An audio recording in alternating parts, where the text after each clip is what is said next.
Hey everybody, it's the TheSunnyMachine coming at you with an OBS Studio Optimization video. I'm here to talk about OBS Studio, and in order to do that I have a small disclaimer. Well, first, everything we discuss in this video is here to help you with your knowledge and your skill set as a streamer. So you're watching this, which means you're here to improve, and I hope that this video helps you out on your journey. Second, a lot of the things we're going to do today are going to change settings in OBS. So in order to do that safely, I want you guys to quickly make a new profile here. Go up to Profile at the top and click New. That way we can safely screw around with the settings, change things in OBS without messing with your current stream. And the other thing you're going to want to do is go to Scene Collection and click Duplicate. This will allow you to take your current stream, all the scenes, all the settings, everything that you've done, make a complete copy of it, and then you can take that and mess with it with me in these videos. Today on this journey, we're going to go into the settings and explore a few different settings that might help optimize your OBS. And you'll see over here a magnification of my desktop. So we're going to have a closer look over here at some of the settings. The first thing I want you guys to click on is the Video tab. So we'll go into the Video Settings, and this is probably the first place most people don't change anything, or if they do change things, it's not maybe the right settings. So right settings, is kind of determined by your computer, your everything that you have, all of your equipment. It starts with this base canvas resolution. So most people are using a single stream PC setup, and even in some cases a dual streaming computer setup. You may want to do this. I use two computers to stream, and I stream at 1280 by 720 as my base canvas resolution. So let's talk about why. Well, first reason is this box back here. That box is what we call the base canvas resolution in OBS. It's the edges here, the box of your stream, if you will. That's how many pixels. That's that base canvas resolution. It's how many pixels is in there. If it's at 1920 by 1080, then that means your OBS is using a resolution that is 4 times the pixels of 1280 by 720. That's a lot. If you're not streaming out to your audience at 1920 by 1080, why are you making your computer work extra hard at taking all these pixels and putting them into the canvas and then scaling it down? That's this scale resolution. So that's processing power that your computer has to think about in order to mess with the stuff in OBS and then scale it. I think it's probably better to take the base canvas resolution, put everything inside of that, let OBS handle that computational power, and code that and send it out, and you're good to go. No matter what you're doing, you're probably doing downscaling. And that's what this downscaling filter is. Most people's cameras are not set to 1920 by 1080. Even your capture card might be set to 1920 by 1080, but if this is set to 1280 by 720, you're now using that downscaling filter to fit it in the frame. So I highly recommend you leave the downscaling filter on the Lancios, sharpen scaling, 32 samples.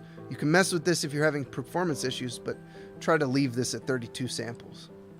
And then the last setting here is this common FPS value. Well, most people are streaming at 30 or 60, and those are fine. But just know that if you stream at 60, you're sacrificing some quality, and we'll talk about that in a minute. 30 means you've got a higher quality. Unless you've got a rig built and optimized for 60 frames per second, I highly recommend you stream at 30.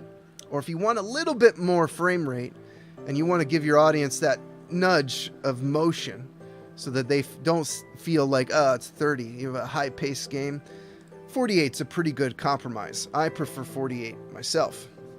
So now the next set of settings that we need to look at that build on top of our base canvas is in the output. So go to the output we're going to leave this mode on simple, and we're going to look at the video bitrate.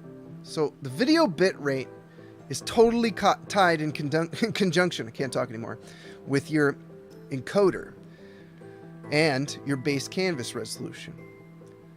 I highly recommend that if you have a graphics card with a encoder chip on it, like NVENC or AMD's encoder on the R9 series, they all have chips on your graphics card meant to help your encoder out. So go ahead and select the hardware encoder. But what that's going to do is also have an impact on how much bit rate you need. If you're using software X264 because you don't have a hardware encoder, you can actually stream pretty well at about 2200 and get away with it. You'll look really good at 3300 bit rate. But if you're using a hardware encoder, you're actually going to need to increase your video bit rate a bit. I would go up to 4200, and if your internet can handle it and your viewers can handle it, you get regular transcoding on Twitch, go up to 6000 bit rate. Otherwise, mobile viewers are going to have a hard time seeing your stream if you don't have transcoding. If you do have transcoding, you're safe. 4200 otherwise, not 1000. 3300 if you really have a lot of mobile viewers and you're trying to push for growing viewership. I wouldn't go above 4200. So set this to whatever your internet can handle, your upload speed. As long as you're not dropping frames, you're good to go. And also make sure you check enable advanced hardware, advanced encoder settings and enforce streaming service bitrate limits. Both of those are important. That'll give you this preset box, which I would definitely want to say you're going to leave this on high quality. If you set this to X264, leave it on very fast. But if you're on a hardware encoder, put it on high quality. That's what we're going for here. Highest quality that we can so that your viewers have an enjoyable experience. So that's it for this output area. The last thing that we're going to talk about is the advanced area. And we're going to look at the processor priority. I hope that you guys can put this on high without any impact whatsoever. Because what we want to do is present to your audience the best possible encoded stream that you can produce. And letting your computer have the highest priority for encoding your stream, I believe, is important. So I hope you guys can set this to a high priority without having any issues. That's what we're looking to do. And then down here, make sure you have enabled new networking code checked and low latency. And the other thing you want to do is make sure this enable browser source hardware acceleration is checked. That one's very important. All of that stuff should help you guys have a smoother stream experience overall and get some more frames and CPU out of what you're currently doing. And the last thing I want to do is say, when you change this, if you had a 1920 by 1080 output resolution in your video base canvas, if you were using scaling, that is going to totally mess with your entire stream setup because you had your everything set for 1920 by 1080. You need to really make sure, go back, resize, change everything, change all of your resolutions to be appropriate. Okay? That's it. That's all I got for you guys this time. We'll go into more detail on all of this stuff in future videos and future tutorials and future write-ups.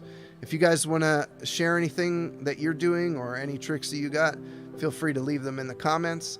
And I'll see you guys next time on the TheSunnyMachine when we talk about C920 and its camera settings.